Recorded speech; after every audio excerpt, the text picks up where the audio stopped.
can be seated, everyone. Thank you.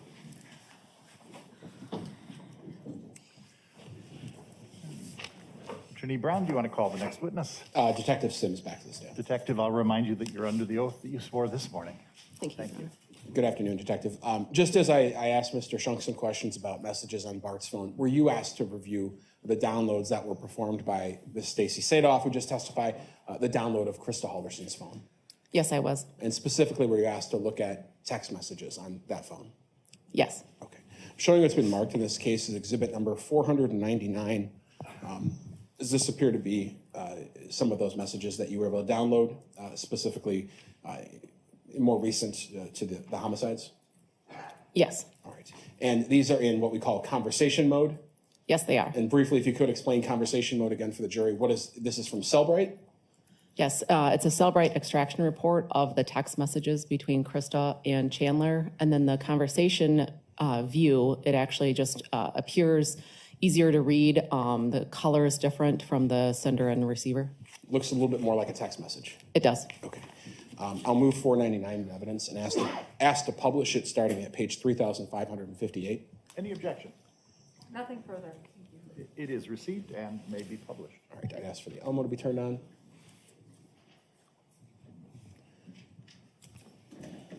All right. So what we're going to do, I'm going to work with the lighting for one moment. So in green here, is that Krista? Yes, it is. All right. And in blue, we're going to see Chandler. That's correct. So we're going to start essentially 7 days prior to, or around 8 days prior to when we're talking about everything happening. So on June 23rd, 2021, just to get us used to what this looks like, could you tell us what Krista says to Chandler? Good night, Chandler. Love you. Right. Mr. Halderson responds essentially, good night. And then this email, or this text message. I'm going to read it. Let me know if this is correct. HR rep and me are having to attend a board meeting online this afternoon.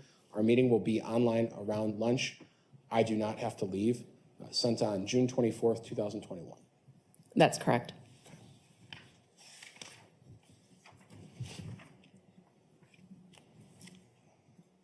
Mrs. Halderson responds, and can you see that? Yes, I can. All right, could you read that for us? Have Dad coach you and have in the wings to help you. Please let him support you or I will come home so I can. Okay. June 24th, Mr. Halderson responds, sounds good. He's here saved in Krista's phone as Chaz. That's correct. Okay. And then same day, a bit later at 1:10 p.m., I'm waiting in the room for him now. Your Honor, I'm just going to object as leading. Okay. We'll go to the next Sustained.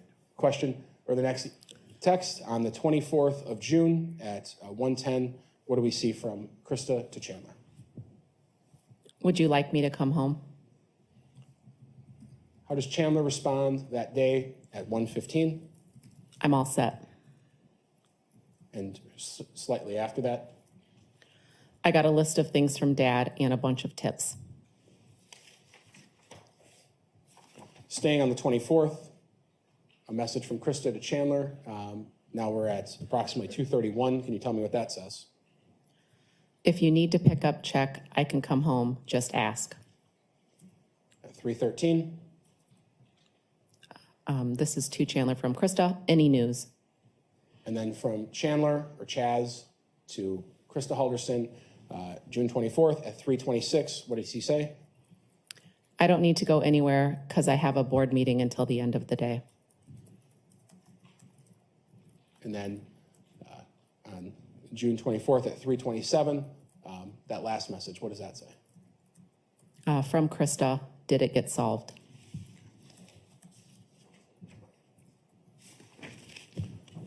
Again, staying on the 24th, a message from Mr. Halderson shortly after that at 3:27. What does he say?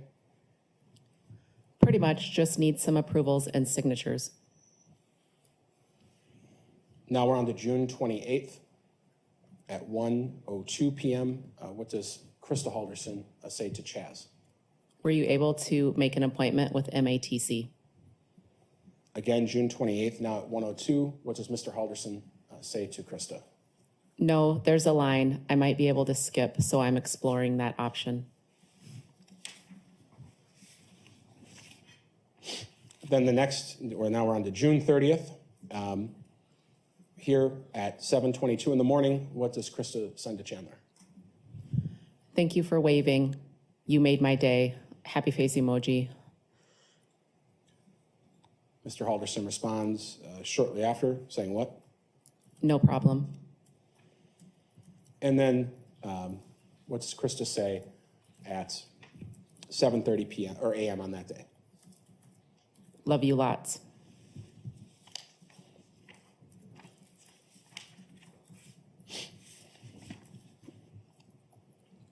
On the 30th, message from Krista to Chandler. Come see us when you are done. It's at 5:19 p.m. That's correct. Mr. Halderson responds with what? Okay. Now on to July 1st of 2021, a message from Krista to Chandler at 1:38 p.m. What does that say? Hope things are going well. Thinking about you. Happy face emoji. On July 1st, 2021 at 2:34, how does Mr. Halderson respond?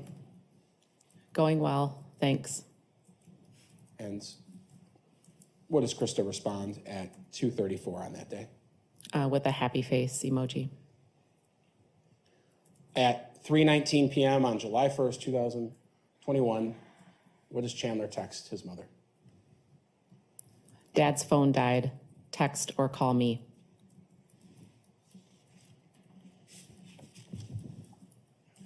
Shortly after, another message. Yeah, from Chandler to Krista. And get soda on your way home. I have an extra hour of work. And Krista responds, Okay, I can. Happy face emoji. and that's at 3:22 on July 1st, correct? That's correct. On July 4th, there's no messages. Well, on July 4th will be the next message we'll look at. There's a message from Chandler to Krista on the 4th of July at 11:02 a.m. What does that read? Hoping this goes through. I bet there's a lot of people up there. Shortly after, he sends another message. What does that say? Making it hard to message.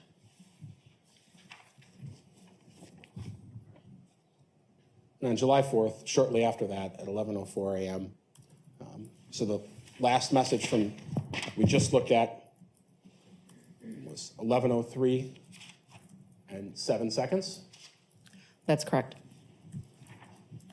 At 11:04 and 23 seconds, Krista Halderson's phone texts Chandler's phone. What does that say? Made it safely. Can't get anything through. And yes, it's packed. Going to White Lake today for the parade and will be home Monday night, Tuesday early. Love you lots. The use of the last phrase, love you lots, with exclamation points, that had occurred at other times in the messages with Krista and Chandler. Yes, it had. That was a phrase she used. It appeared so, yes.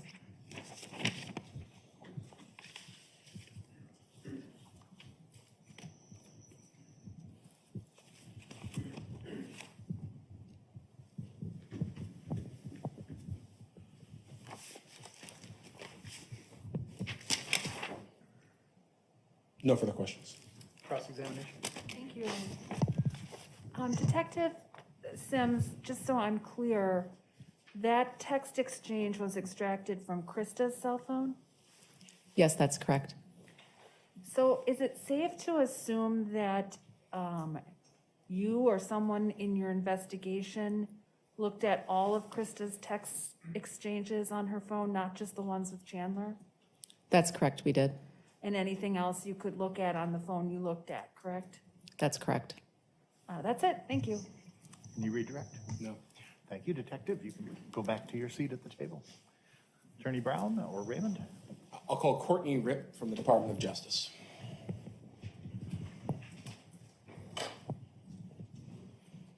Hey, Courtney. You're going to go with that gentleman right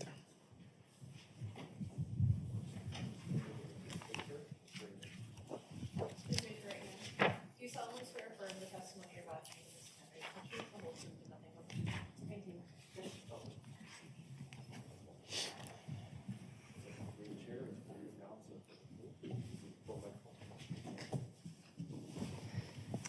Good afternoon. If you believe you can safely and responsibly testify without a mask, that would be our preference if you're comfortable with that. I'm not able to at this time. Very good. Then go ahead and pull the microphone a lot closer. Okay. And you can even tilt it up closer to the direction of your mouth, and we'll make sure that we can hear you. Thank you. Okay. Go right ahead. Could you please state and spell your name for me? Courtney Ripp, Courtney Ripp.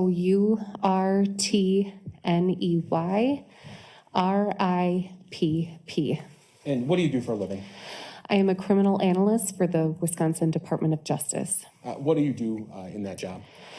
As part of my job, I take in copies of original records and make them into visual displays. And that can look like chronological reports, timelines, or cell phone tower maps.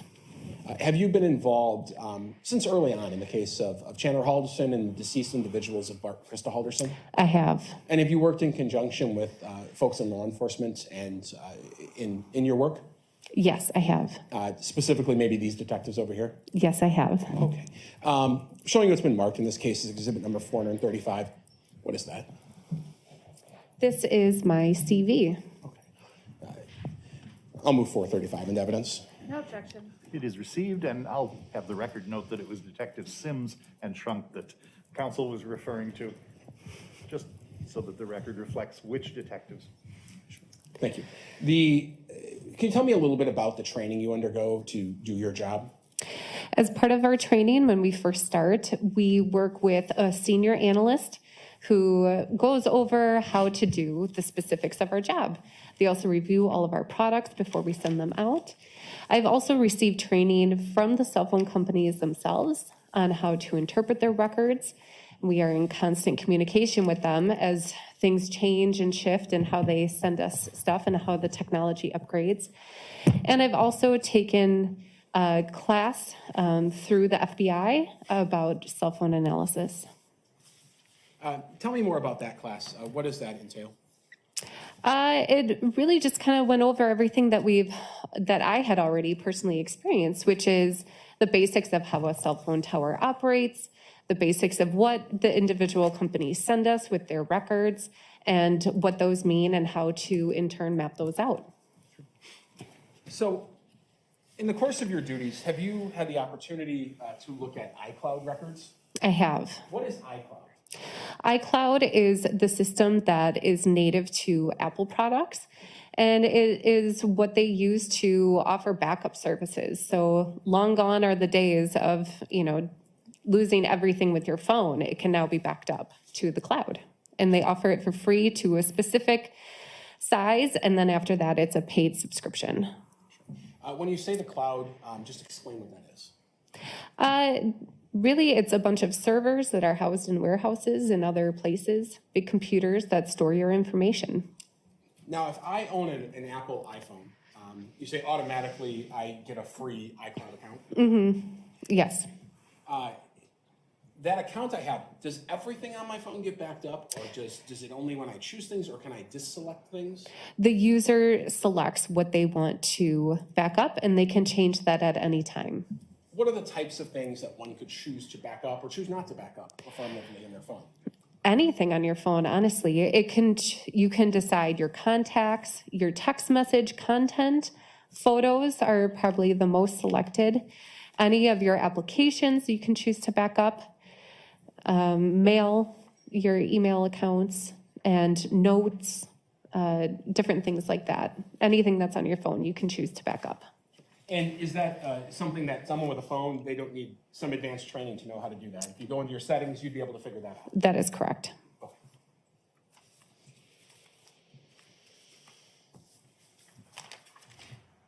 In this case, where you provided an iCloud response from a subpoena that was issued by law enforcement regarding Chandler Halderson's iPhone? I was. So while maybe, as the jury's heard in this case, we weren't able to access with a password his phone, you were able to access his iCloud, his backup. That is correct. And did you receive that? I did. Okay. So I'm showing you what's been marked in this case as exhibit number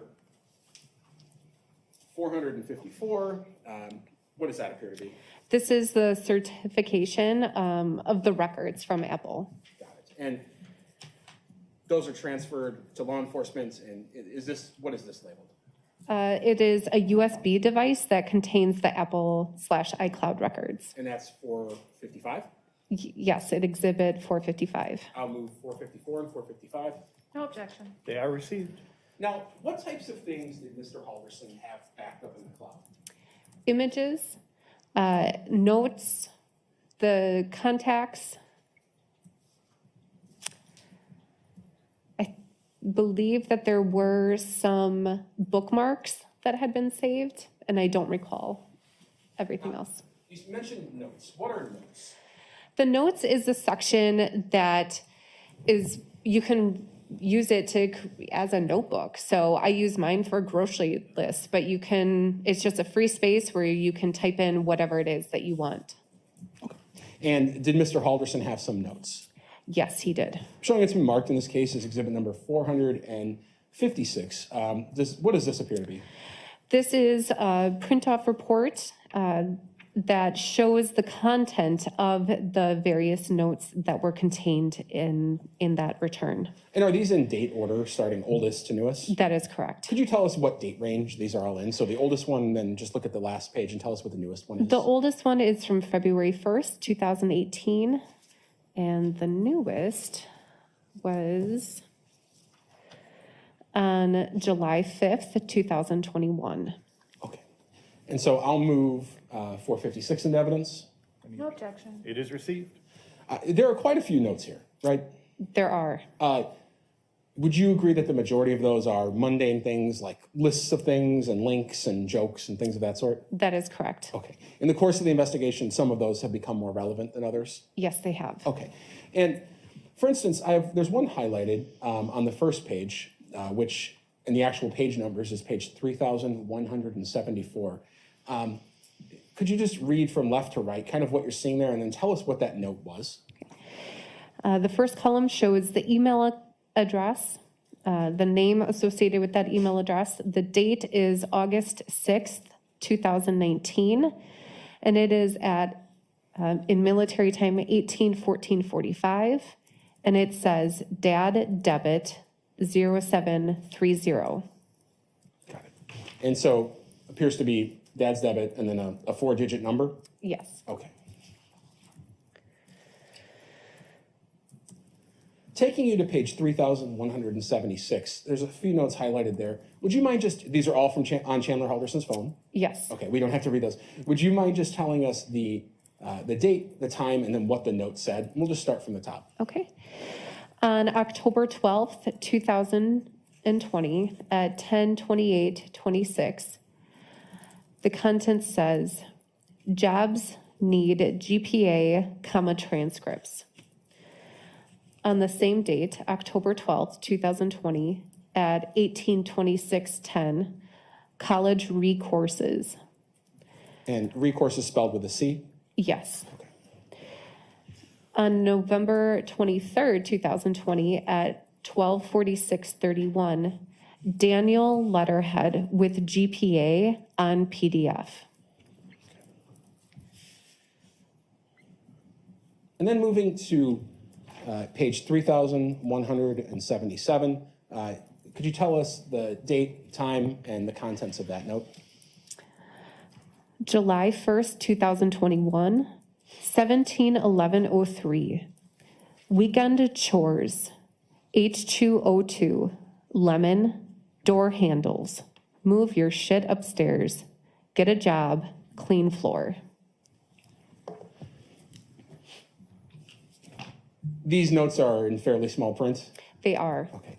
I'm showing you what's been marked as exhibit number 458. Have you seen that before? I have. And what is that? That is the last note that I read, just listed out. And just read that again, if you could, the contents of the note. Weekend chores, H2O2 lemon, door handles, move your shit upstairs, get a job, clean floor. Understood. And I'll take that back from you. In military time, this is listed as 17:11. Yes. So in our time, or what we're looking at, most people conventionally use 511. Yes. I'll move 458 into evidence. No objection. It is received.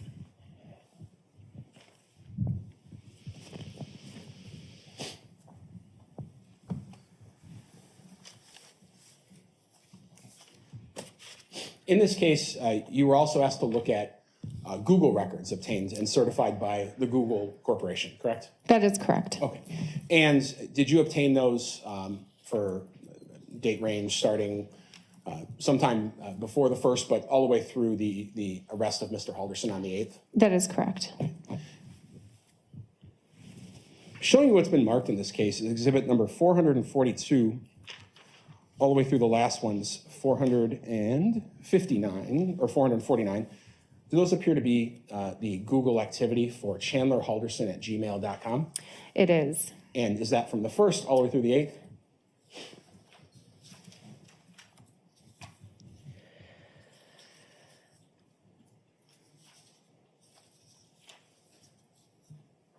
It is.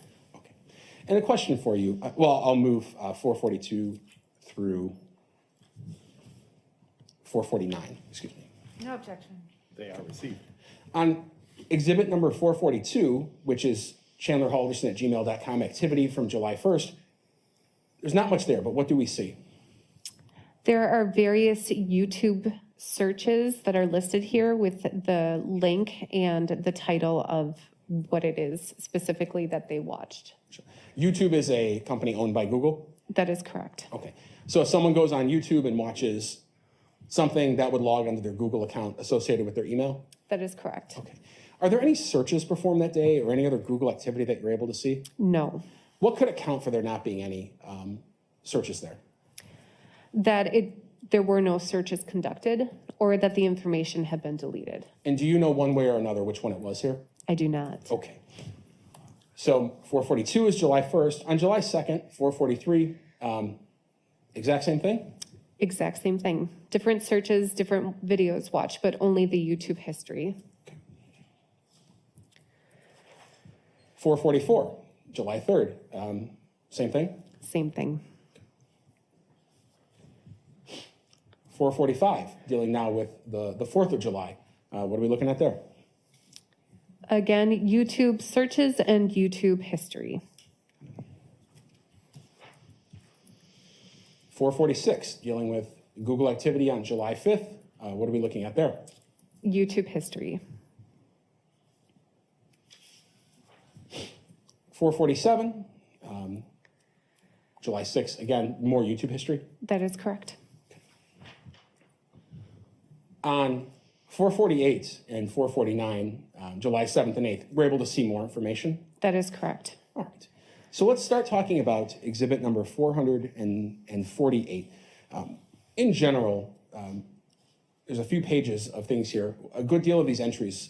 Let's start with, is he searching anything on Google? There are searches that are listed here in the maps section, so directions to specific places. Can you tell me what those were and what time they were searched on? And this is, again, July 7th? July 7th at 9:36 and 38 seconds in the morning. Irwin Road, Cottage Grove, Wisconsin was searched. And then the next second later, so at 9:36:39 a.m., there were directions to that address, Irwin Road, Cottage Grove, Wisconsin. Okay.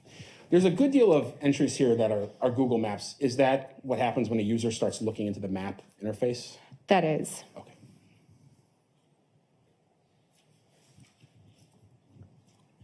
Moving into 10 in the morning or so, are there some more Google searches?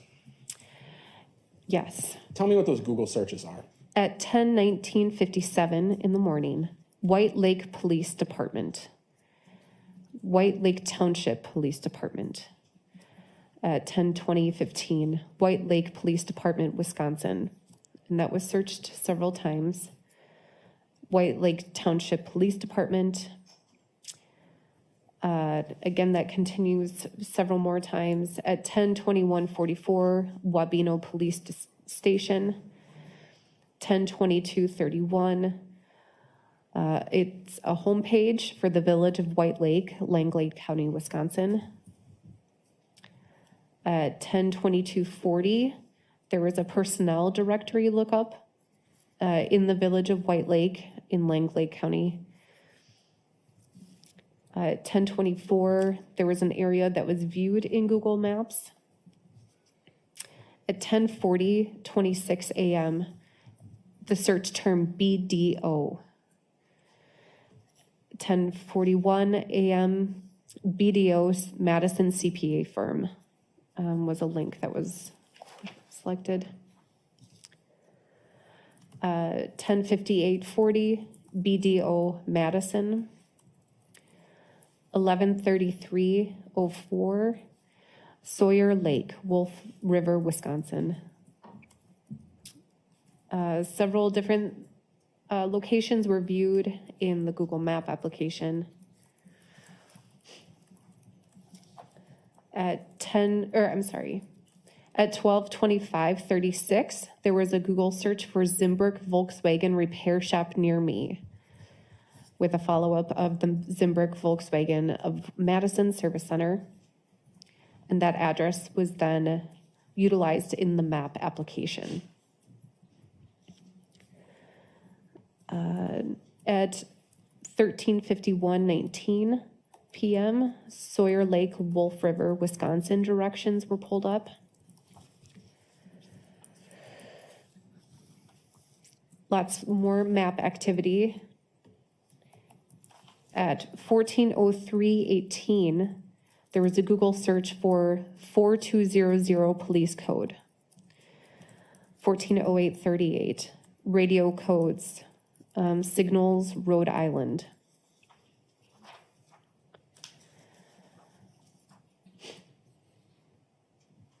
And then at 15:23:26, the search term AICPA was put in several times. And that was all on July 7th, 2021? That was all on July 7th, 2021. Okay, and so we have 1 day left. Fair to say Exhibit 449, which is July 8th, it includes some YouTube entries, correct? Yes. Okay, and not looking at those, but what was searched either in Maps or Google searched, could you go through that, give us the time, and then just walk us through what was searched that day? So on July 8th, 2021. So July 8th, 2021, 9:44:30 a.m., body found, Wisconsin. 9:44:41, women's body found in Wisconsin.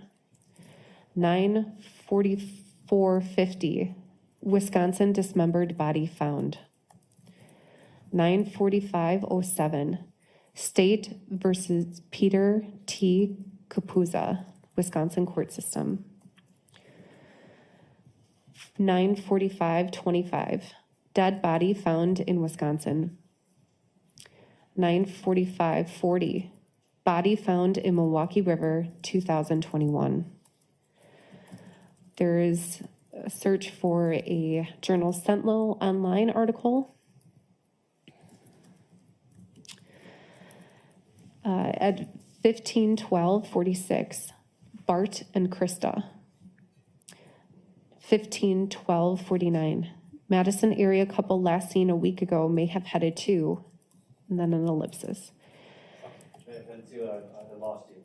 It's the three dots. Ellipsis. Yeah. At 15:12:54, Madison area couple last seen a week ago may have, and then it cuts off. These seem to be all links that were related to the search. 15:13:48. They got picked up and left with another couple. Son not sure. 15:13:51. They got picked up and left with another couple.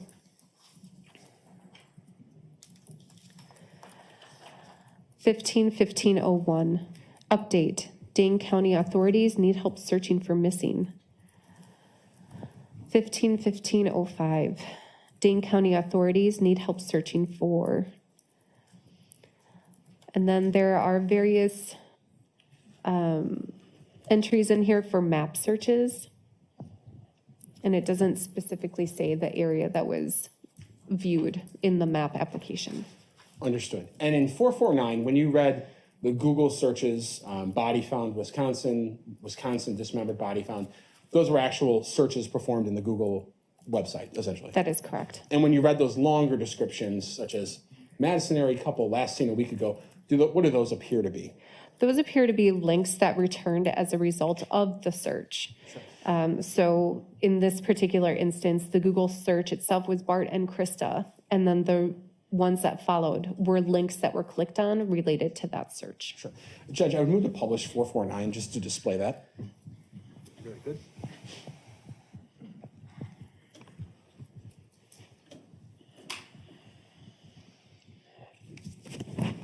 So again, we're looking at exhibit number 449. And as we go through this, for instance, that's what you're referencing when we talk about a YouTube video. Yes, And this might be a video game, essentially, that's being looked into. correct. Okay. And so when we say Google search on this side right here, I'll move over so everyone can see the time at 9:44. That's the item that was searched. Body found Wisconsin. That is correct. Okay. And what I'll do is I'll zoom out just a tad so that that time is visible, and I'll just slowly move the exhibit up to display the whole thing.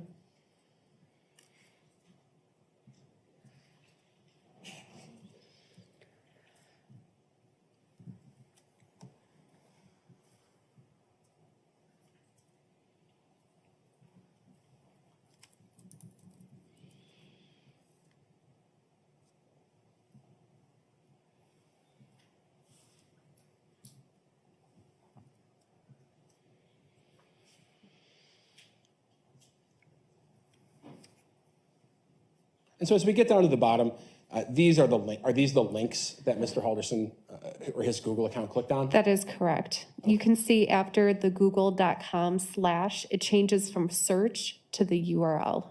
Understood. Which differentiates from the actual Google search for something like body found with Wisconsin, which is /search and then the query. Correct.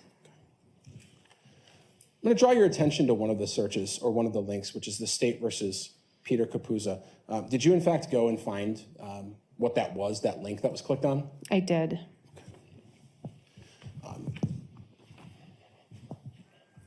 In general, what was that? It was the court case involving a man who was accused of murdering and dismembering a female relative of his and the way he dealt with the remains. Okay. And there were some legal issues related to that. Correct. Okay. And we're not going to talk about the legal issues, but I'm showing you Exhibit 357. Is that the Court of Appeals decision that was clicked on in that link after Mr. Halderson looked into State versus Peter Capuzza? It is. Okay. I'll move 457 into evidence. No objection. 457? Yes. It is received. This legal decision's many pages long. However, I would ask the witness, if it's okay with you, Judge, to read simply the first paragraph starting with the description of the judge who wrote the decision, just that entire first paragraph, and stopping at where it says background. Is it from the opinion or is it the editorial summary? It appears to be the editorial summary at the top. Any objection? No objection. It may be read. And so I'll have you start with the name Peter Capuzza and read from that point forward. You do not, I think it's okay if you do not read the statutory numerical sections as you go through it. I think Thank you. that would be hard to understand. Peter Capuzza was convicted of first-degree intentional homicide and hiding a corpse with intent to conceal a crime. The prosecutor presented evidence that Capuzza killed his cousin, Wivano Mushambe. You can use initials. Capuzzi, Capuzza, cut up her body and disposed of the parts in the Wisconsin River. Capuzza argues that the trial evidence was insufficient to sustain his convictions and that evidence relating to a trained dog, which allegedly detected large amounts of human blood residue in Capuzza's apartment, was improperly admitted. We conclude that the evidence was sufficient to support Capuzza's convictions and that any error in admitting evidence related to the dog was harmless error. We affirm the convictions. Thank you. So when we talk about the Capuzza decision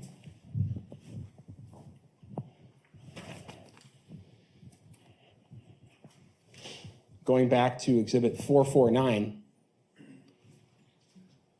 9:45 in the morning on the 8th of July, correct? That is correct. It was at 9:45:08, yes.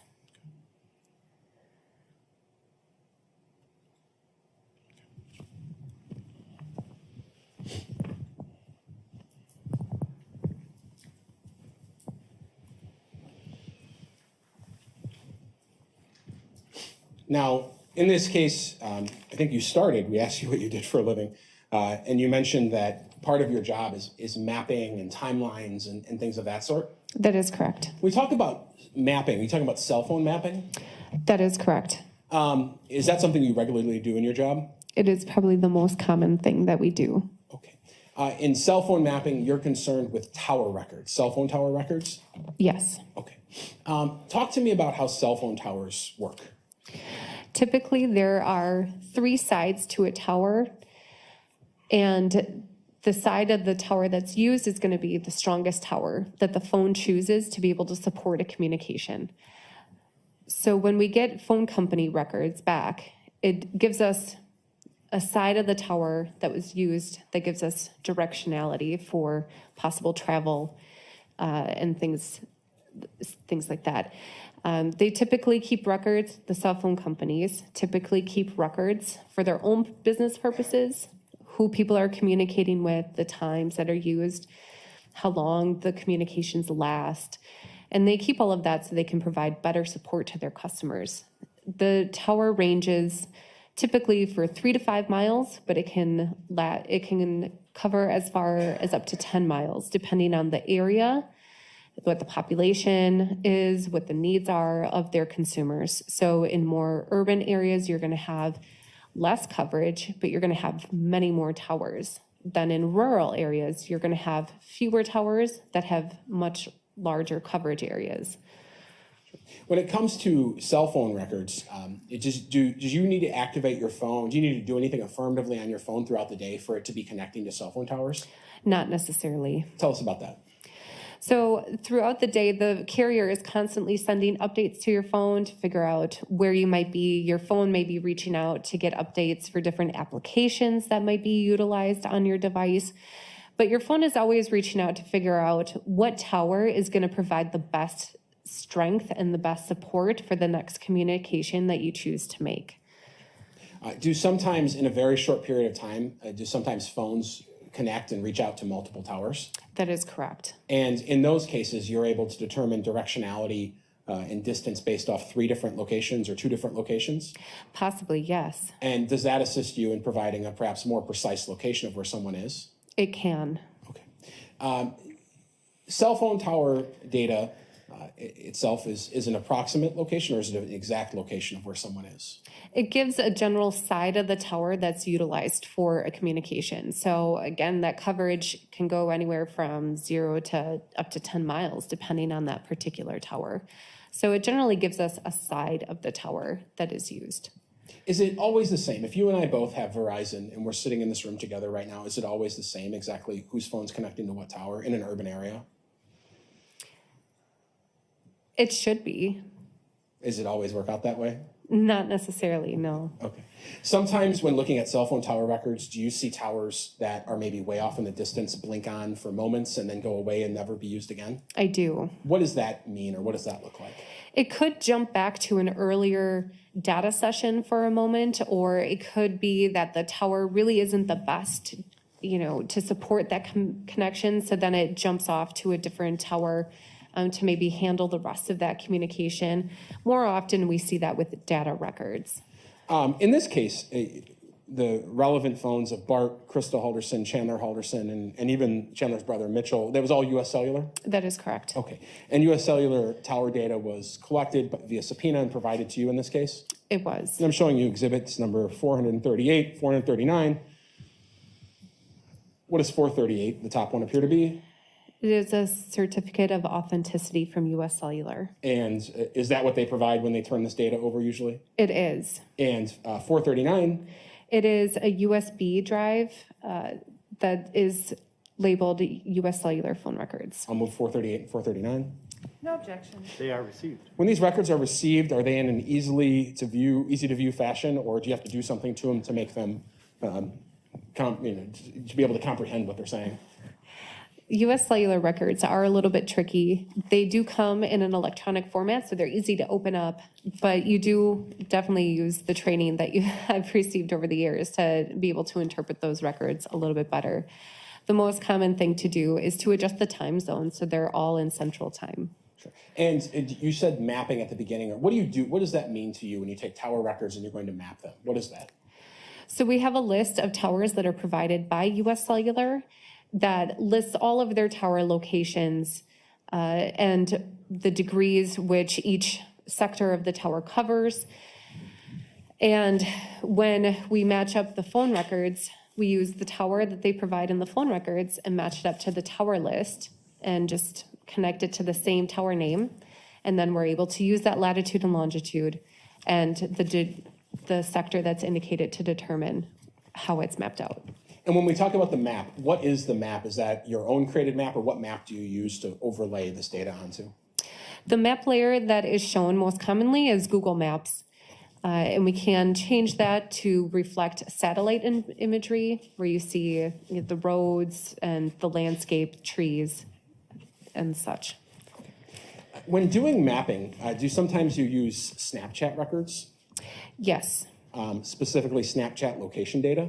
yes, we can. Talk to me about Snapchat. When you're talking about mapping, we talked about cell phone records. What does Snap add to the puzzle sometimes? So Snapchat users can select whether or not they want to share their location with all of their friends, some of their friends, or no one. And when you do that and you open up your Snapchat to actively use it to message or post a story, whatever you may be choosing to use, Snapchat is collecting your location information. So anything that has a latitude and longitude provided with it, we can generally add to our maps with the cell phone location data. Is this data more precise or less precise than cell phone tower records? It is more precise. Sure. Is it always exactly spot on? No. Tell me about that. So there are areas of accuracy with any precision locate. So even if you open up your phone and you open up your navigation app, it may show you off the road. So there's always an element to you drifting off of where you actually are. And it's based off a number of things. And that can include the number of satellites that are used in the area, if there are any blockages or obstructions, like trees, buildings.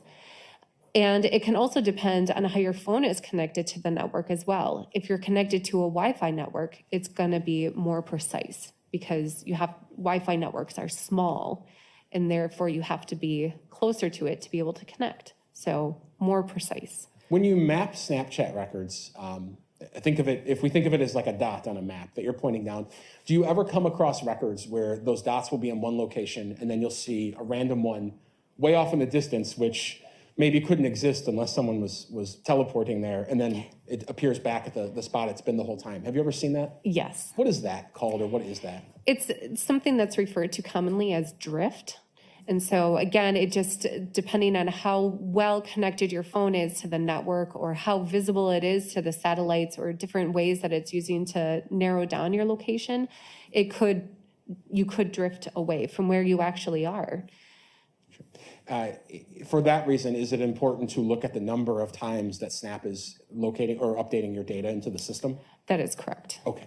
So did you obtain records from Snapchat in this case regarding the location of Chandler Halderson's Snapchat account or his phone that was connected to that account? I did. And is that certification exhibit number 440?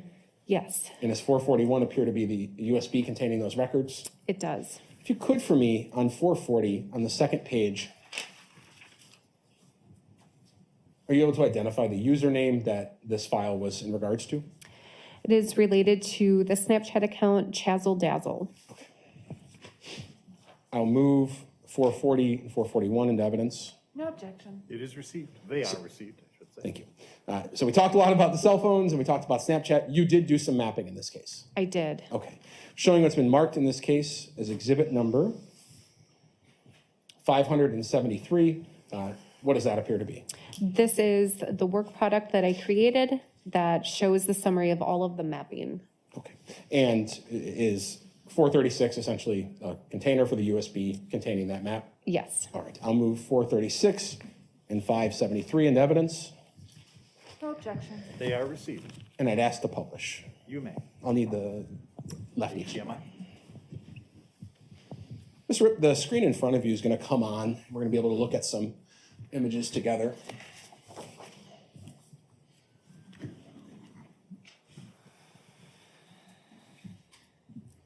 Let's see if we can't look at this in the best fashion.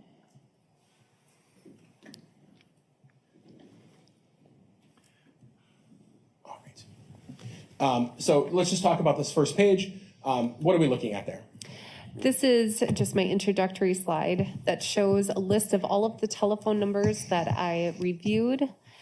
The tags indicate that there is a chronological report associated with that. And it gives the refresher that sectors are represented by that pie-shaped icon and that they're drawn out to represent 1.5 miles. That's not necessarily the area of coverage by a particular tower. It's just for visual representation. And there's also a notation that the device that was used by Bart Halderson had no outgoing communications or data records associated with it after approximately 2:30 p.m. on July 1st, 2021.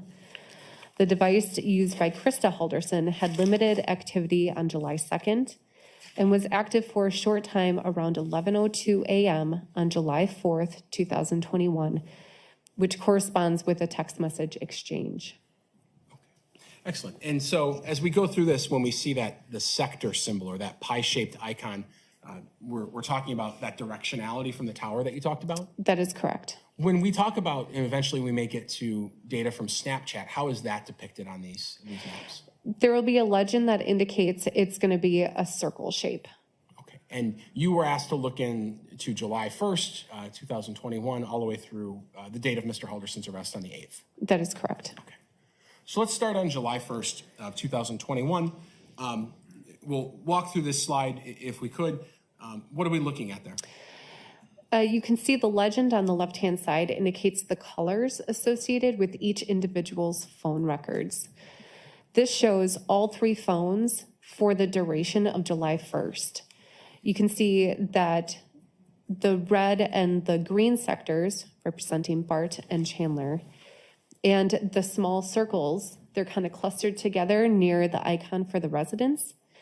Those all seem to stay somewhat stationary, but you can see that the purple sectors travel down to the Madison area, between the residents and the Madison area. Understood. And so when we look at this piece of data, there's a notation where all of those clusters are at the very top, just top center. It says Bart and Krista's residence. Is that one of the locations that you were provided to map out that was important in this case? I was. And there's a couple of those, are there not? Yes. And you were provided that information by detectives? Yes, I was. Okay. Some of these are, we're going to look at animated maps. Tell us about what an animated map is when we talk about cell phone records. So what that allows us to do is look at the records as they occur in somewhat real time. So it plays them along so we can see the context surrounding those locations before and after and where they go in between. And when it came to picking which time periods to map out, you worked with detectives and me, essentially, to figure out which ones were maybe more relevant? Yes. Okay. I'm going to click on, see if I can do this right. So here we have an animated map on July 1st, 2021 from around noon to midnight, so the last 12 hours of the day. And are we going to see all of these folks, Chandler, Krista, and Bart, are we going to see their cell phones when we look at this? Yes.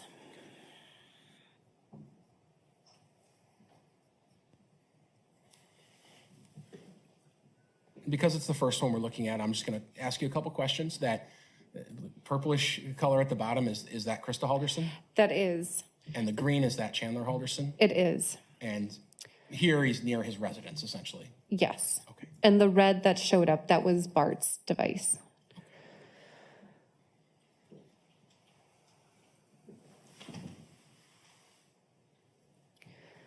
And you can also see that the towers that they utilize the most when they're at home bounce between 2 or 3 different sectors of various towers. And those provide the best coverage at that time for those communications.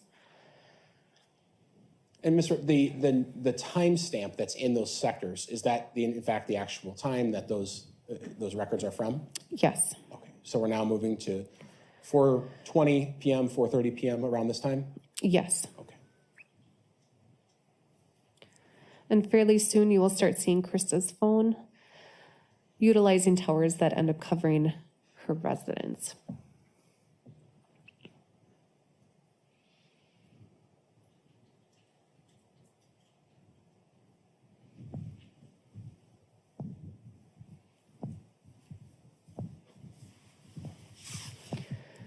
And again, you can consistently see that the Snapchat locations and the cell phone tower usage is consistent with the devices being at the residence.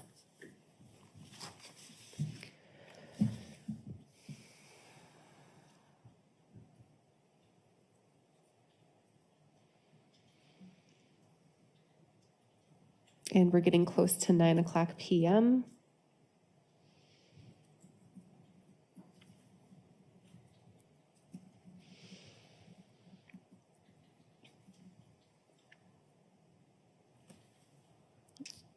And 10:00.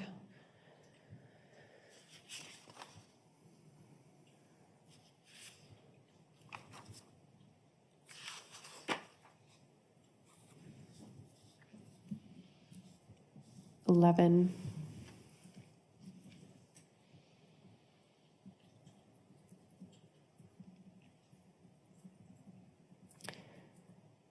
And that was the last location.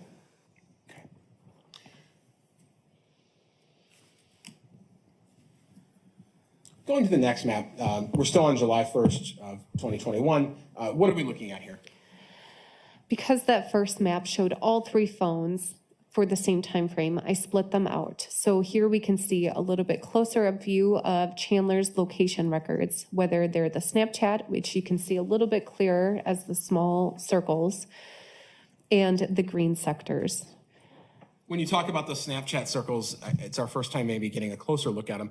Are they just underneath the little icon for Bart and Krista's residence? Yes, they are. And there's a cluster there? Yes. Okay. And so is this Chandler throughout the day? It is. So it shows consistent data session tower coverage from about 12:29 a.m. through 11:17 p.m. There are a few calls that took place, including an incoming call from Krista at 3:19:39 p.m. Going to the next slide, we're still on July 1st. I think you said you were going to separate folks out. Is this Bart? This is Bart. All right. And what's notable about this slide, or what can you tell us? So as it was summarized on the first slide that I read over, there is no cellular activity related to this phone number or this device after 2:33:32 p.m. Otherwise, it shows consistent usage throughout the morning into the early afternoon, with data sessions starting as early as 12:40 a.m. And you can see that there were 3 phone calls that utilize these towers. Next slides, now we're on to just the isolated view of Krista on July 1st. Tell us what we're looking at there. This one shows very clearly the movement of the phone down to the near east side of Madison from the home. So you can see that she left the house around 7:29 a.m. and arrived approximately 10-ish minutes later, starting to utilize some of those towers off of Highway 151. And you can see that that tower was consistently utilized until 4:56 p.m. And then there's the travel back to the residence with the data sessions picking back up at 5:12:33 p.m. and utilized close to midnight. Sure. despite the phone being used, you're not able to tell in your work who was using the phone after 5 p.m. that night? That is correct. I asked you to put Mitchell Halderson on this slide, correct? You did. And Mr. Halderson was the whole day nowhere near the residence? That is correct. Going into the second, tell us what we're looking at here. It's the same sort of pattern, a lot of usage around the residence. There is one change in it that the tower to the south is using the western side of the tower to support communications or data usage in this particular instance between 7:07 and 7:22 in the morning of July 2nd. But the rest of the tower activity is consistent with being at the residence or near the residence. For the entire day? For the entire day. The one data session that occurs that you were able to map, it's from 7:07 a.m. to 7:22 a.m., the one that's a bit farther away from the house. The Google overlaid street map lists some businesses, does it not? It does. And what businesses directly in the center of that sector? Fleet Farm. Again, sticking with July 2nd, what are we looking at there? This is the activity for Krista's phone on July 2nd. You can see that there are no longer data sessions related to that device after 6:41 in the morning. Again, same question, you're not able to tell who's using that device at that time? That is correct. Same question as before. I asked you to just throw Mitchell Halderson's location on there. Again, he's in the Verona area that whole day? That is correct. Let's talk about July 3rd. Saturday, July 3rd, 2021. What are we looking at here? This one is a little bit busier, and it covers just from midnight until noon on July 3rd.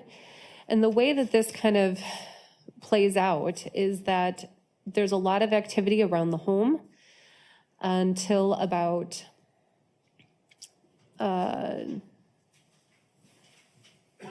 shortly about 9 o'clock in the morning. And then the phone travels down along the lake near Madison, heads up northwest. And there are some data sessions around that area that has a box surrounding it. And that is activity that occurred from 8:26 a.m. till 9:02 a.m. Then as you follow that around to the north, there is a tower that's utilized across the river, very towards the top of the map, that's utilized for a phone call. And then you can see it shifts back down to tower 550101, and that one's utilized for the next call. And then you can see that the phone then travels back to the residence and then heads actually down to the Madison area from 10:35 until 11:51 a.m. So it's kind of like a big circle. Sure. And we're going to look at this map a little bit further. But here we only see Chandler and Chandler's Snapchat. Was there any activity from Krista Halderson or Bart Halderson's phone that day? No. And nothing would appear on this map? No. Okay. And then just so everyone is looking at the map and can see everything, again, you labeled Bart and Krista's residence on that map? Yes. All right. The area that has the box around it, the black box, are we going to look at that further and a little bit closer in? We will. And is that the area around Prairie du Sac or just north of Sauk City, Wisconsin? Yes. Okay. And then just so everyone's reference, that very top tower that only had one entry at one point, that's just south of Devil's Lake? Yes. Okay. You were asked to animate from 7:30 to 9:30? That is correct. All right, and we'll look at that.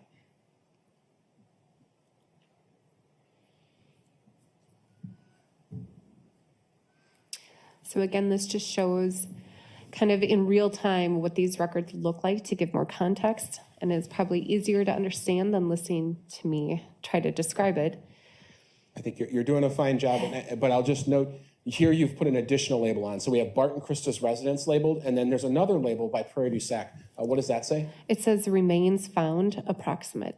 And was that the location given to you by detectives? It was. Okay.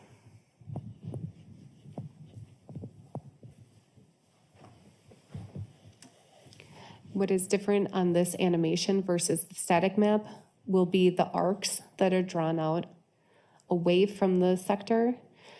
And those are an approximate distance that was provided by the cell phone company.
In dealing with this day, still on Saturday, July 3rd, that location far to the left in which it appeared that Mr. Halderson's phone moved and stayed for a good period of time in the morning, did you do some closer-up imaging of the tower records as it relates to that location? I did. Okay.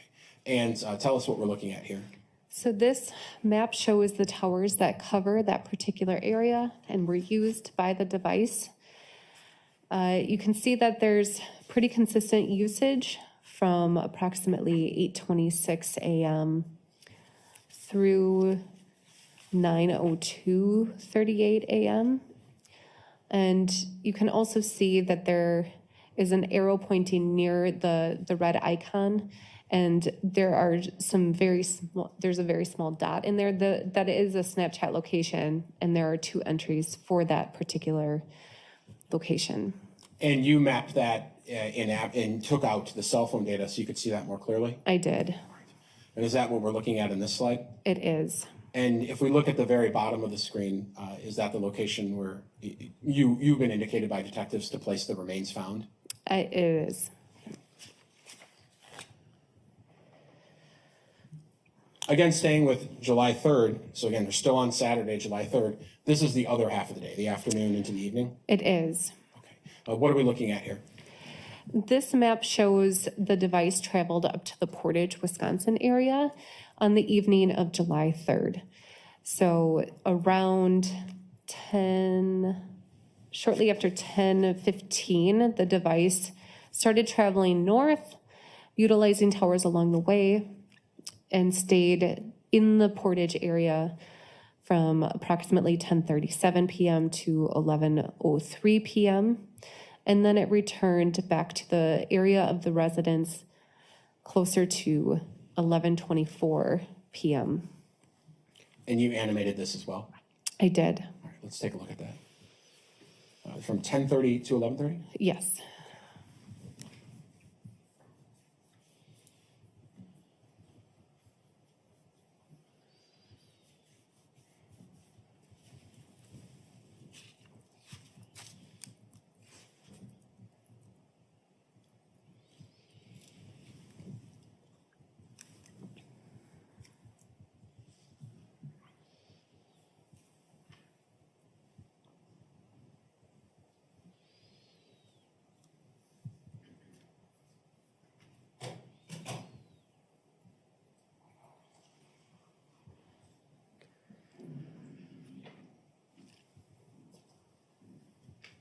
And again, if you could explain those arcs that we're seeing. So the arcs are an approximate distance from the tower, and that's the cell phone company's best estimate as to where the device may be. And they give it to us in miles and segments thereof. And so when you have more of them intersecting at a particular location, that gives more credence to their accuracy of that particular distance from the tower. And so you can see as it gets closer to the tower, you can see the lines get closer within the green sector. As the device tends to move away, you can see them expanding out away from the tower, which again, it just gives a little bit more directionality.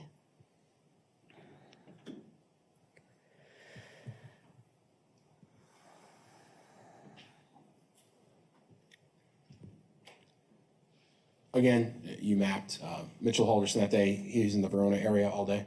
That is correct. Talk to me about July 4th. What are we looking at there? July 4th, Krista's phone has activity for the first time in several days, and it's only for a short time frame. The rest of this map is showing Chandler's device usage, where the device seems to travel down to the Madison area, where it stays for just over 2.5 hours, and then it tends to travel over to the Cottage Grove area, where it is from approximately 3:43 p.m. to 6:51 p.m., and then it returns back up to the residence around 7:29 p.m. And again, in the details of the next slide will show what the communications within that black box. Sure. And we'll go to that next box. Here, you've mapped the residence area on July 4th, 2021, from 11:02 a.m. to 11:09 a.m. Is this the first time, I think you said in several days, you see Krista's phone have activity? That is correct. And what can you tell us from this slide? What are we looking at?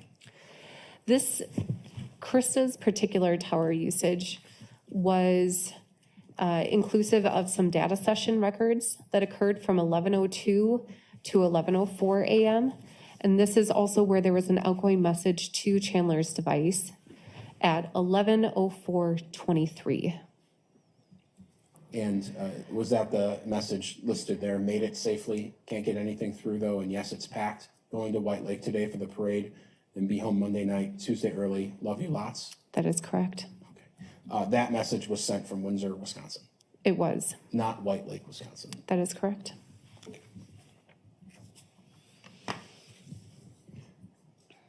Briefly going back to the last slide before we move forward, the location on the bottom right of that screen on the 4th of July from 3 to just before 7. We're going to talk more about that location as we go further in other days, but that's the general location of the Irwin Road Farm? It is. Okay. All right. Again, I ask you to map Mitchell. He was in the Verona area all day. Yes. Talk to me about July 5th. What am I looking at here? So July 5th shows the device activity for Chandler's phone. It appears that it was pretty consistent at the residence throughout the day until about 4:30 p.m. And then the device tends to move south along the interstate and heads out to the Irwin Farm address until about 6:54.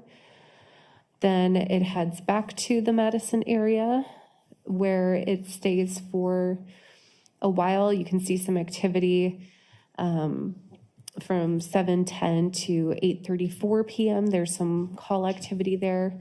And then it appears to return to the residence around 8:52 p.m. Bart and Krista, their phone's not active this day at all? That is correct. Okay. And you animated that trip down to what you described as the Irwin Road property. You animated that, and it goes from 4:30 to 9 o'clock? Yes. All right, we'll take a look at that. So this is, again, July 5th, Monday.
And again, with the arcs, when they start to intersect, that tends to give more credence or more weight to the approximate location of that particular device.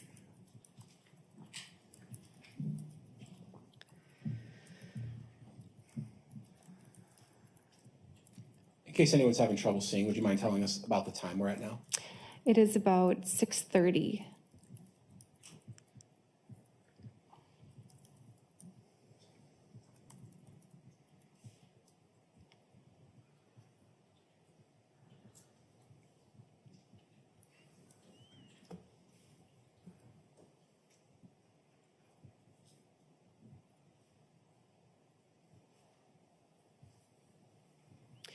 And we are approaching 7 o'clock.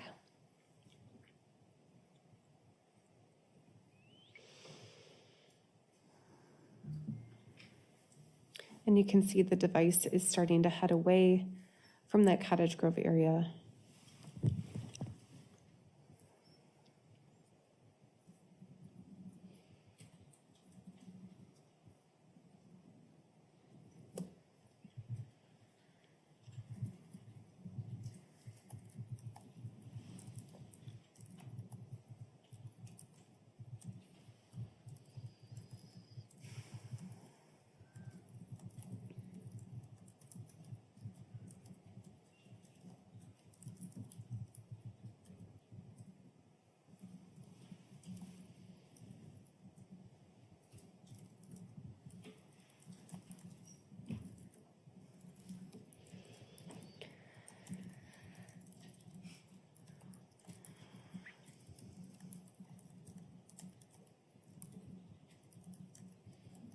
And we're at 8 o'clock.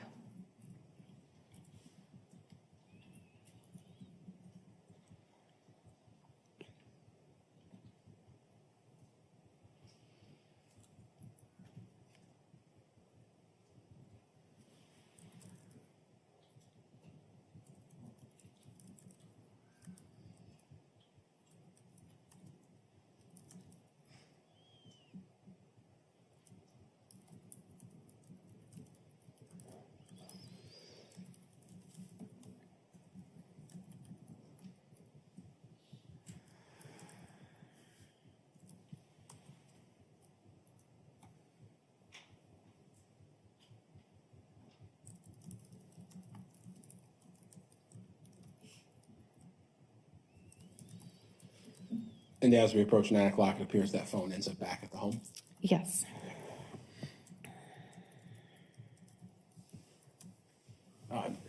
Same day, we're still on Monday, July 5th. What are we looking at there? This is a particular time frame of noon to 4 p.m. on July 5th. And it shows that the device is consistently at the residence with data sessions active pretty consistently from 12:05 p.m. to 3:59 p.m. Sure. And in fact, just to be clear, I'm the one who asked you to put this map together? Yes. Okay. I'm showing you what's been marked in this case and received as exhibit number 536. You may not have seen these before, but these appear to be text messages between someone named, what is the top? Hubby And who? and Catherine. All right. And I'll represent to you that it's been testified in this case that these are messages between Chandler and his girlfriend. Just briefly, could you read through the first couple of pages of those and you can just start with the start time there and then read through? July 5th, 2021 at 12:35:05 p.m. The message says, 1 sec.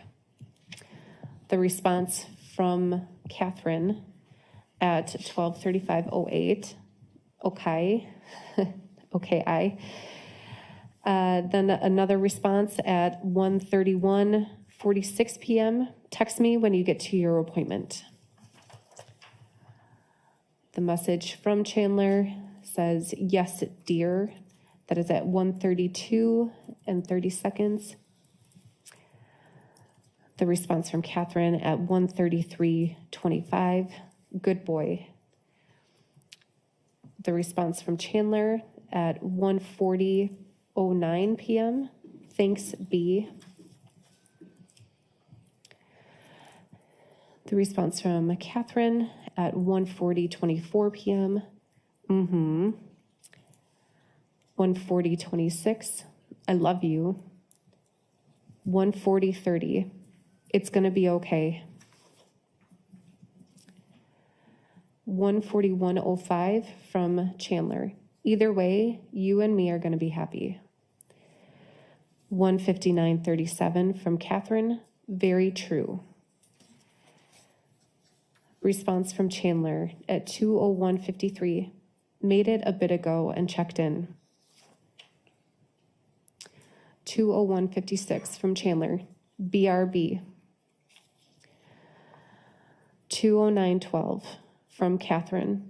You got this, B. 2:18:56 p.m. from Catherine.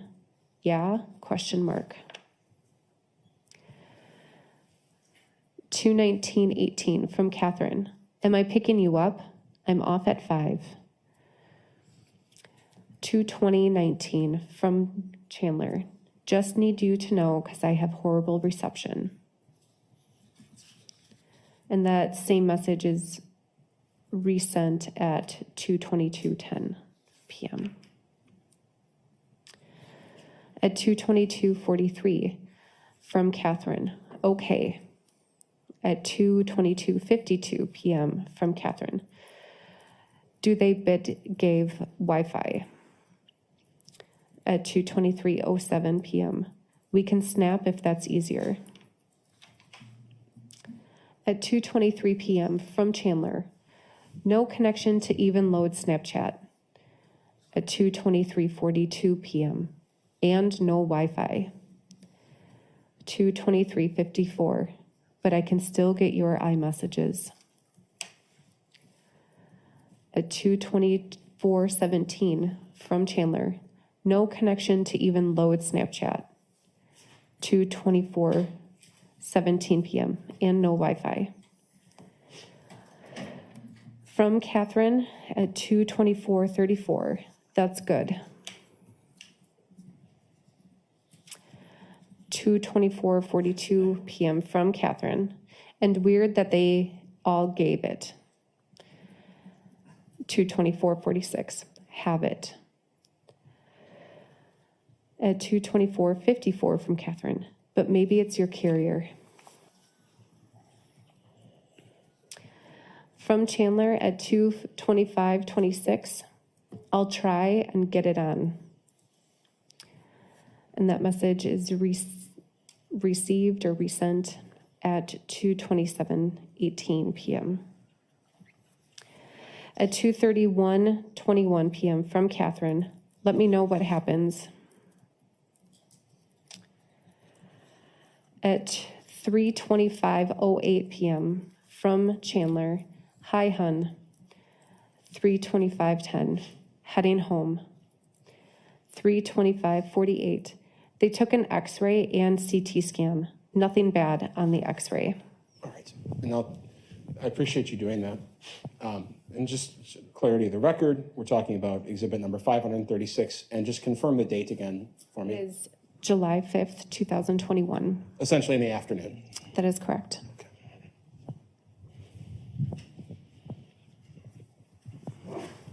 Did you perform an animation between 12 and 4 p.m. on that day?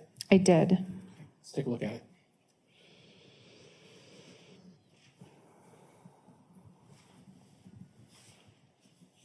If you could read off the times as in increments, if you could. So we're approaching 12:30.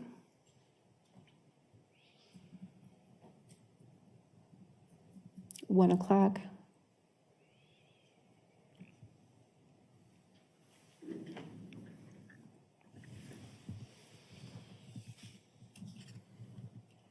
Two o'clock.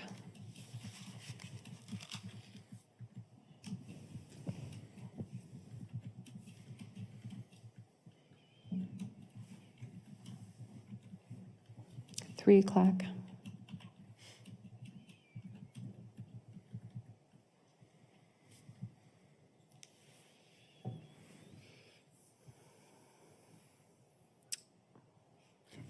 The phone stays in the same general vicinity as the residence during that time period? Yes. Going back, because again, we're staying on July 5th, in the bottom right corner of this overall map of Mr. Halderson's locations on July 5th, there's a square. Is that around the Irwin Road property? It is. And were you able to look at that a little bit closer for a trip out there in the afternoon and into the evening of July 5th? I was.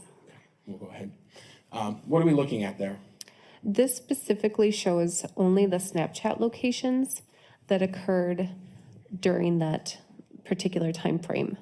You can see that they start around 6:08:16 p.m. and the last one on the screen is at 6:53:32 p.m. And I think we talked about it earlier, but I'm going to draw your attention to something specifically here.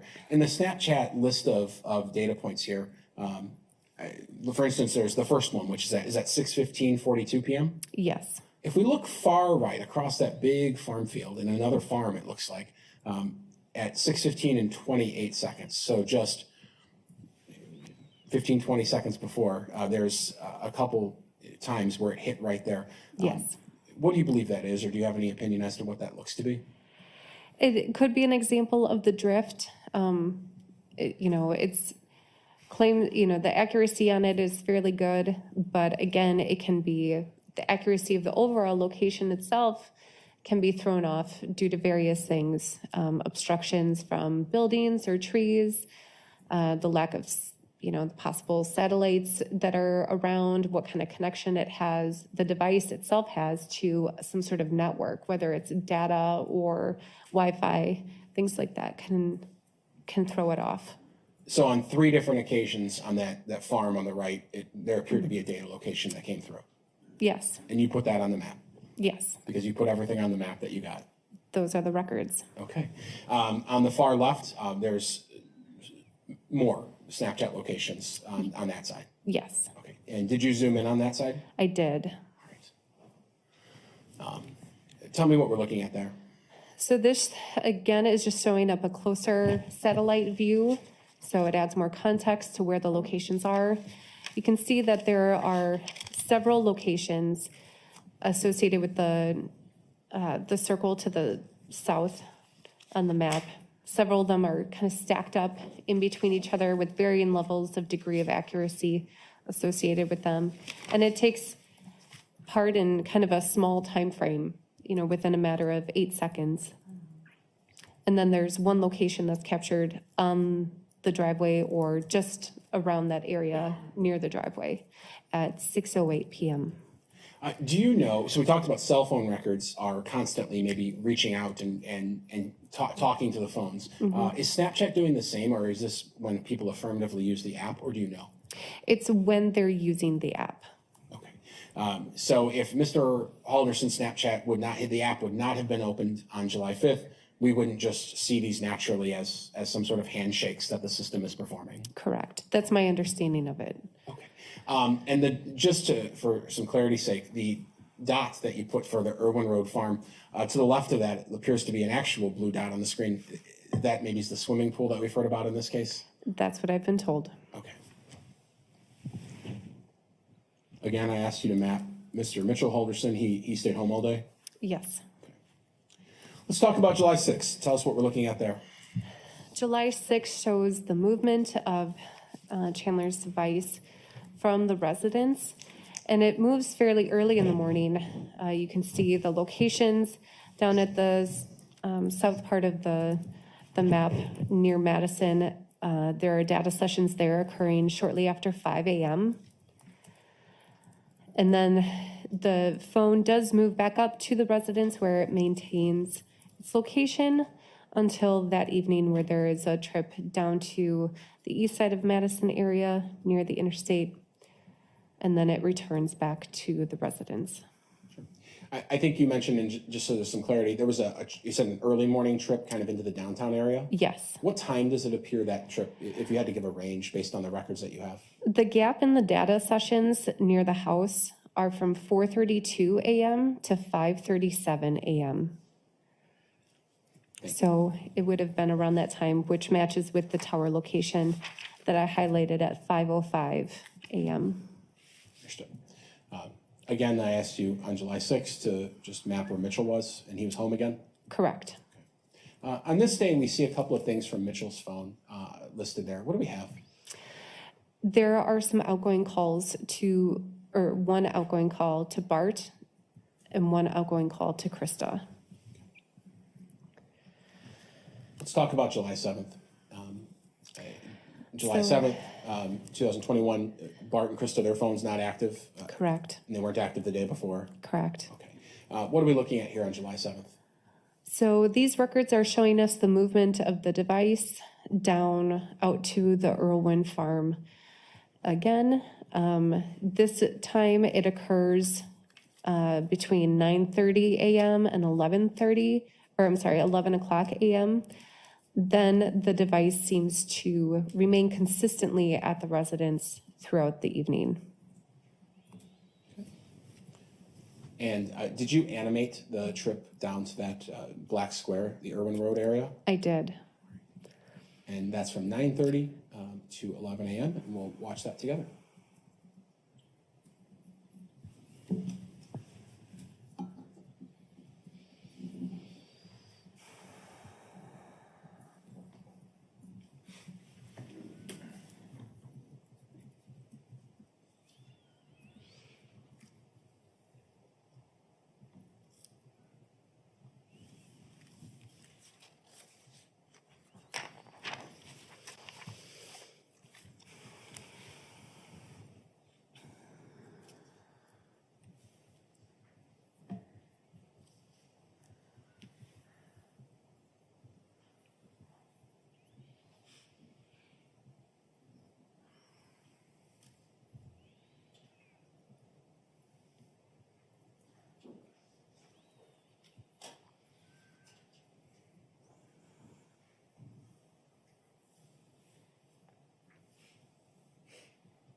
That location in that black box down there, Irwin Road, were you able to see some of those sector lines a little more clearly in that location in this mapping than perhaps you always are? Yes, Okay. And you did some closer-ups of that location? I did. All right. So here we're looking at general time period around 10 in the morning. I think the earliest is 9:57, all the way through maybe 10:14 or so. What are we looking at there? So these are primarily the data sessions that were used during this time by that device. And you can see that there's a number of arcs that kind of intersect all at one point, and that happens to be near the location where I have the marker identified as Irwin Road Farm. And if we go to the next slide, sticking on July 7th, is that a closer up of that farm It is. and those sector lines intersecting? It does.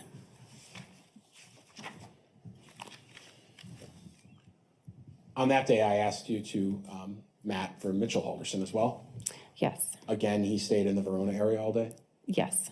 He had some activity, though, on his phone related to calling Bart and Krista.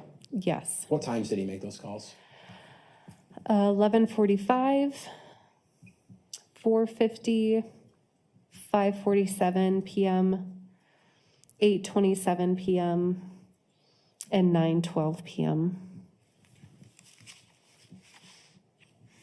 Moving to July 8th, 2021, the last day that we're going to talk about. Just what are we looking at there? This shows that the device activity related to Chandler's device, and it remains consistently at the residence up until about 4:15 p.m. There are no records between 4:15 and 7:55 p.m., but then you see the next data session towers that are utilized are down in the Madison area, And in fact, that tower might be close to where we are right now. quite likely. Okay. In the vicinity of the Dane County Jail. Yes. Okay. Could you talk to me about Mr. Halderson's activity on his phone that day? I think you have listed in that box on the right. There were some incoming and outgoing calls to and from Mitchell. There was outgoing at 10:10 to Mitchell, incoming at 12:58, and outgoing at 4:12. Yes. And then there were 2 other outgoing calls that day. Yes. Okay. And if the jury's heard evidence in this case that 2 calls were placed to law enforcement officers that day, would that account for 2 possible calls that were outgoing that day? It's possible. Okay. I asked you to map Mitchell Halderson that day, Yes. and he did some stuff that day. Yes. Where does he appear to go? He went north, likely up to the area of the cabin that Krista and Bart had.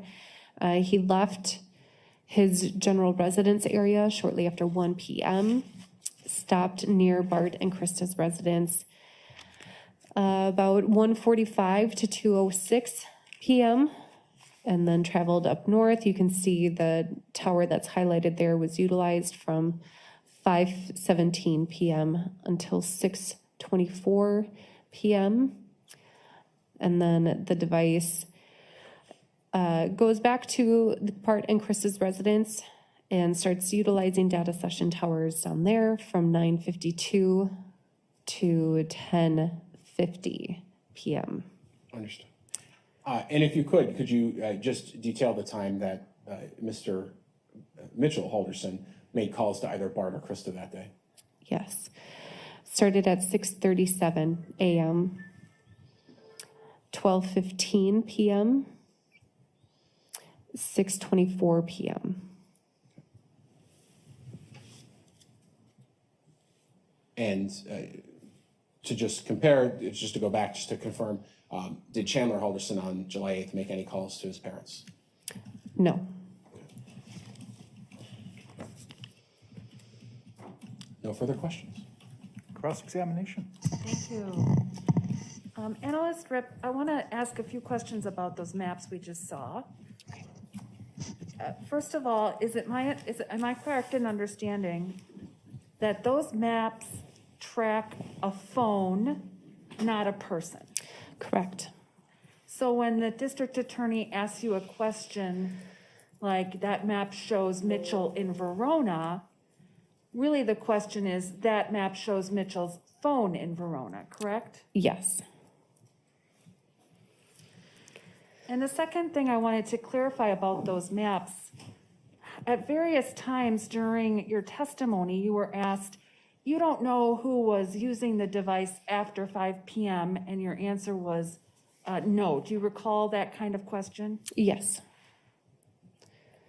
Is it accurate to say you don't know who was using the device before 5 p.m., if that were the question, correct? Yes. You don't know who's using these devices Correct. at any time. Correct.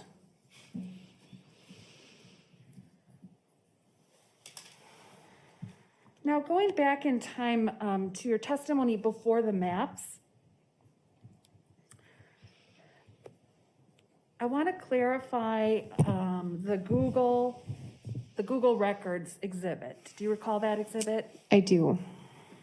And so that exhibit would show, for example, a search query such as Wisconsin dismembered body found.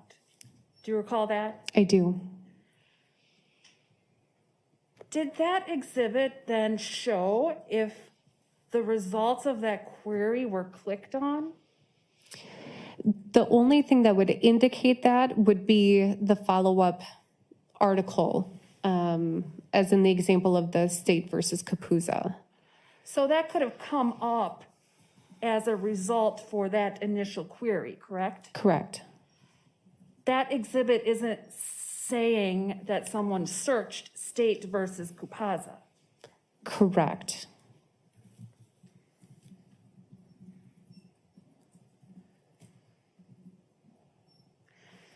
And finally, relating to the Google records again, I believe your testimony was that you obtained records from sometime before July 1st through July 8th. Do you recall saying that? I recall being asked that.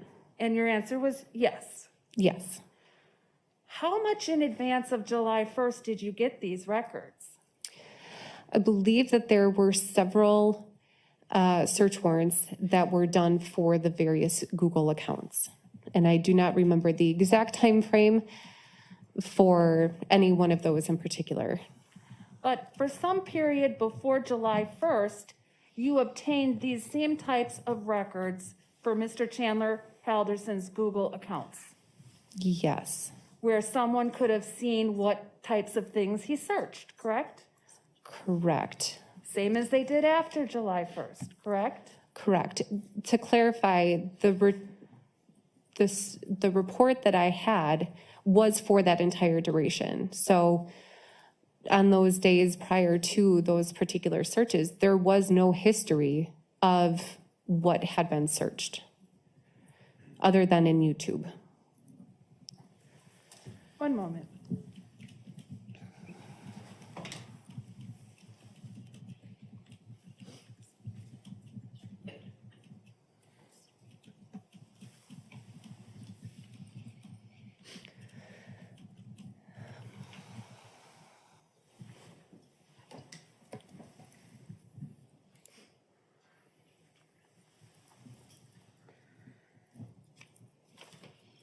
Whoops, wrong exhibit.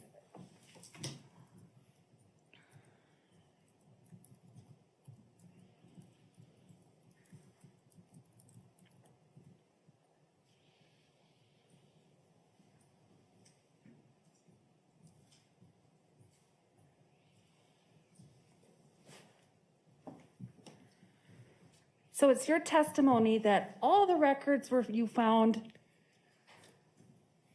for Google records before July 1st, the only search terms used were YouTube search terms?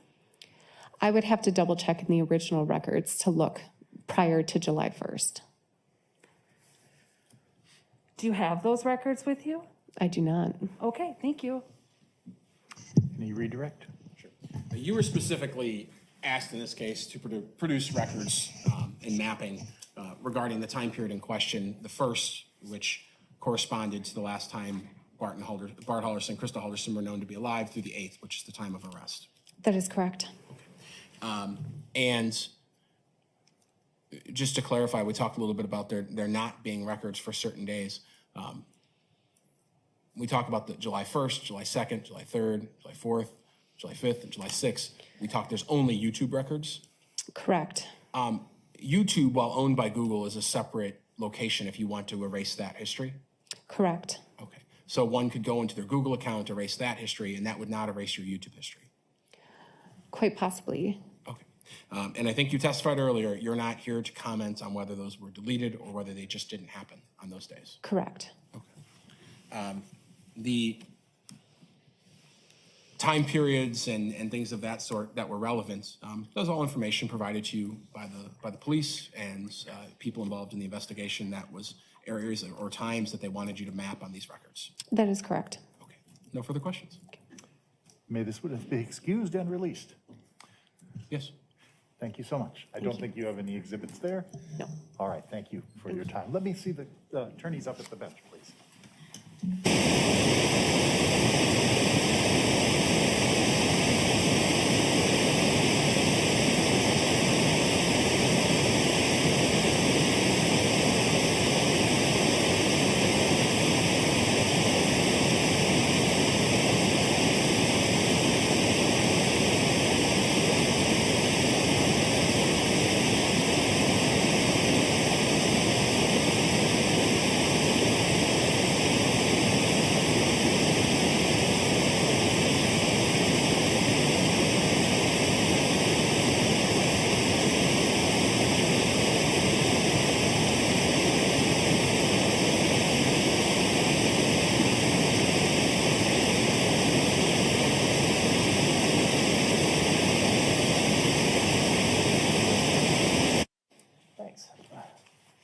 folks, this is going to be the point in time where we release you for the evening. We've been through quite a bit today, and this has been a taxing session because we started, I think, at 2 o'clock with the testimony that just finished. So I appreciate your time and patience today.